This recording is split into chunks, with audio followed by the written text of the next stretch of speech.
Okay, well, I've got some good examples of this in my own life. So my first marriage was to somebody who we lasted for, I think, 5 years, Right. had 2 kids and got divorced. And I look back on her family now and I think they're all nutcases, Yeah. like I really do. Makes a big Uh, difference, right? and I'm glad I'm not part of that. Mm. I'm married to somebody else now, Anna, and Anna's parents, again, we're from completely different worlds, but her parents I really respect. I like being around them. They're very courteous, they're Yeah. kind, they're respectful. Yeah. And so in return, I'm all of those things towards them as well. And so it feels much better being Yeah. around them. And I think this is something men really underestimate when they're picking a partner. They look for whoever they like and they think that they can change a woman. And they think if they treat a woman well, if you court her correctly, she's all yours.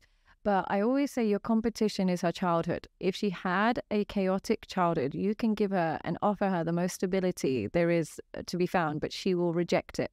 She will seek chaos and she will glorify chemistry. Whereas if you choose somebody who's had a stable upbringing, lots of love, when you give her love, she reciprocates it.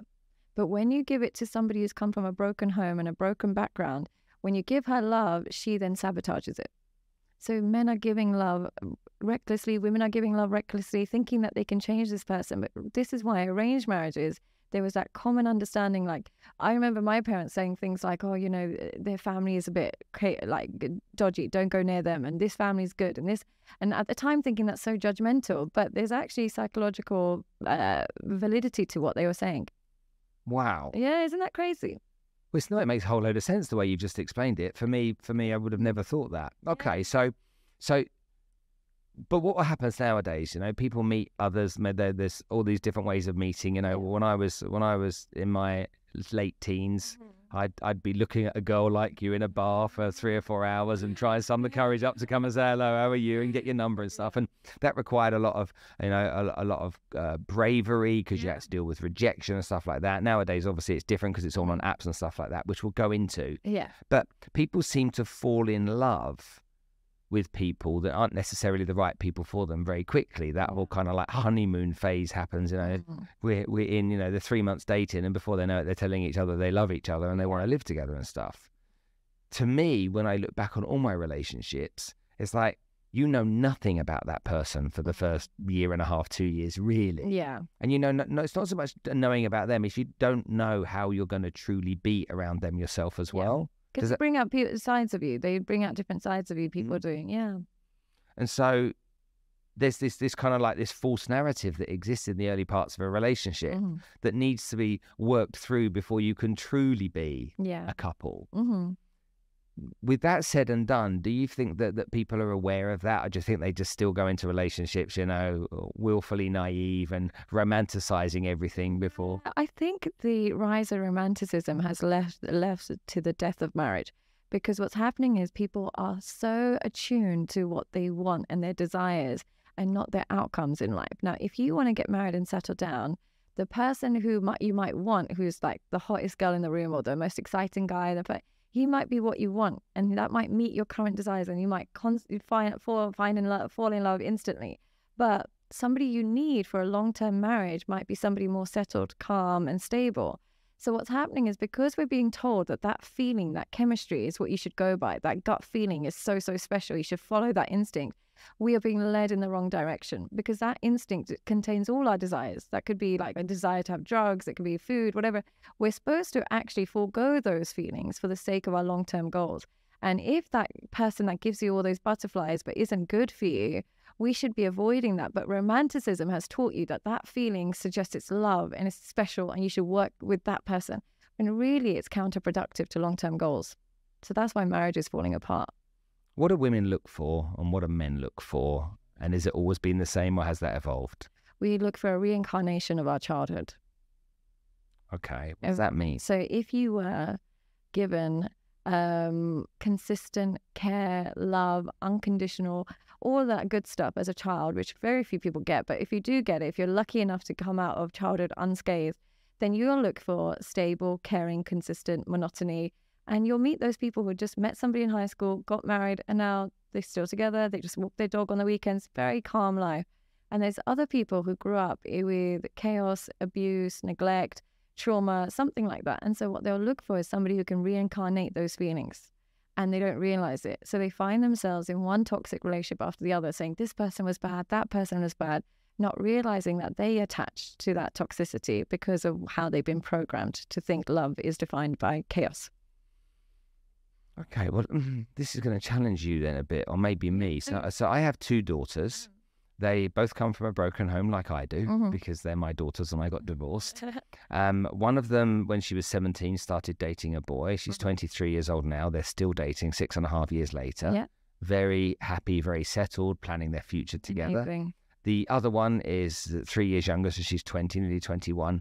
And the thought of a relationship to her is just like, what a nightmare, what a headache. You know, it's about having fun, enjoying herself, you know, drinking, smoking, partying, whatever it might be. And looking at her sister who's settled down, she's like, why would you want to do that? You know, that sounds really boring. Yeah. But you've got 2 kids that have both come from the same environment. Well, two kids don't always get the same parents because their birth order has an impact. Their natural sensitivity has an impact. So that's why you'll get 2 kids from an alcoholic, and one will be an alcoholic and one will never touch alcohol, because 2 children are not raised by the same parents, even though they have the same parents. Where you are in your marriage, where you are financially changes, and the reaction they get from the child because of their own nature also changes. But I would say usually when people have gone through a broken home environment, doesn't mean there's anything wrong with it, because I'm sure you gave them lots of unconditional love throughout it. But it can lead to 2 responses. One is where they become hyper clingy to whoever they love because they've seen it break it down. So what happens is who they fall in love with, they could almost like live in that person's skin. They love them, they stick to them, and they work through even things that they shouldn't work through. They want to work through it because that fear of abandonment. Now, that fear of abandonment in another child can lead to complete independence. I think my fear of abandonment is going to be manifested by being completely autonomous, not needing a relationship, keeping relationships at arm's length. So they both might have a level of abandonment in them, not because you did anything wrong, but just the watching what a divorce looks like is children learn, relationships end. So in that process, they either become hyper attached or hyper independent, and both of them are semi-trauma responses. Okay, so I'm going to take a little bit from what you said and just give myself a little pat on the back there for a minute, because I think sarcastically I do. Yeah. I think my eldest is the one that's in the relationship. Yeah. My eldest is a lot like me. My youngest is a lot like my ex-wife. Right. And so if my eldest has found that way of, looking for the calm, that's because of my wonderful parenting skills, and that's just connected to me. And so she's, but now you're quite calm in relationships, and you're stable. And wow, it's a really deep question, because the answer that I would give you versus the answer everybody else would give you might not be the same. Right. From the lens of a partner. No. Right, from the lens of you? No. So what are you talking about? I think I want things to be calm. Yeah, you're craving calm. And I don't want things to be. I'm not needy. Yeah. So I'm fiercely independent, and my wife Anna is fiercely independent as well. Oh, wow. And that works for me because that neediness doesn't make me feel comfortable. But also, there isn't a romantic bone in my body. Okay, so you have that avoidant kind of independent trauma response where you love space, you love independence, you could live separately, it wouldn't bother you. You are quite guarded emotionally, so your partner might sometimes wonder what you're thinking or feeling. And you love that person, you want to be with somebody, but you don't want to be emotionally intimate all day, every day. So you like them in the house, but you don't want to be talking all day, every day. And do your own thing. Does that sound a bit familiar? Yeah, really familiar. And then what will happen is sometimes your partners question if you love them or not, because you're so strong with or without them. You do love them, but your love is an avoidance style where it's like, I love you, but I'm going to do my life. And if you want to come along, you're most welcome. But I'm not going to change everything just for a relationship. It doesn't work like that for avoidance. Does that sound familiar? It sounds spot on. And I think that a lot of that comes from going through a divorce the first time. I think that plays a part in realizing that you don't want to attach yourself to somebody forever, only to feel pain from that experience. It's very painful. Yeah. To me, it was like death, even though... Worse than grief, I always say, because people kind of normalize divorce, but with grief, there's a level of acceptance that this didn't work and it's out of your hands. But with divorce, it leaves people absolutely traumatized. And I think because it's so common and people forget, and even when your friend's getting a divorce, it's just like, oh, that's a shame. But people don't realize that person's going through trauma. Okay. Well, there's that aspect, plus the aspects of, my parents got divorced when I was 7 and my dad left. Oh, okay. So was it just a divorce? So my parents got divorced. My dad, as in, left the country, went to live in another country. Right. With another family, or just... So he started another family since, but he went to live in another country and working overseas. And so my dad was my hero. And then all of a sudden he's not there. And so I felt abandoned. Absolutely. And I don't think I ever got over that feeling of being abandoned. So I find it very hard to abandon. Yeah, you find, but the thing is with people with your response, they don't let go of a relationship, but even so, because they don't want to abandon anyone, but they emotionally abandon. That's their way of protecting themselves. So they'll be there, but emotionally they won't be as intimate as a partner would like. And somehow they'll always they'll never cheat or anything, not necessarily cheat, but they'll keep their eyes open. They can be a bit critical of their partners. It's their way of creating emotional distance.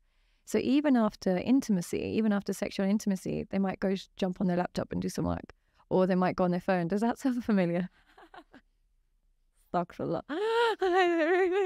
Yeah, not at all. Not at all. Wow. Okay, that's interesting. Yeah, that's the avoidant methodology of maintaining relationships, but there's an emotional distance to prevent the pain of abandonment. So the partner is always left confused. Does this person even like me? But only when the partner threatens to leave, then they're like, no, I love you, right? Grand gestures. But when they come back, they're like, it's as if business as usual. Wow. Yeah, that's a trauma response. Yeah, that's a perfect description. It's a very common response. A lot of men have this and don't realize it, and their partners think, oh, they're narcissists. It's not narcissistic.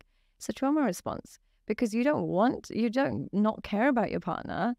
This is how you love from a distance. Because it's painful loving so intimately and then they leave.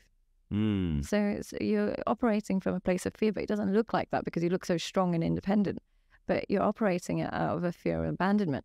And usually you attract clingy partners because for some reason the clingy people love the avoidant people because the avoidant people reinforce their view that they're not loved correctly and nobody loves them correctly. God. Yeah, isn't it so draining? So that's why it's good that you've got a partner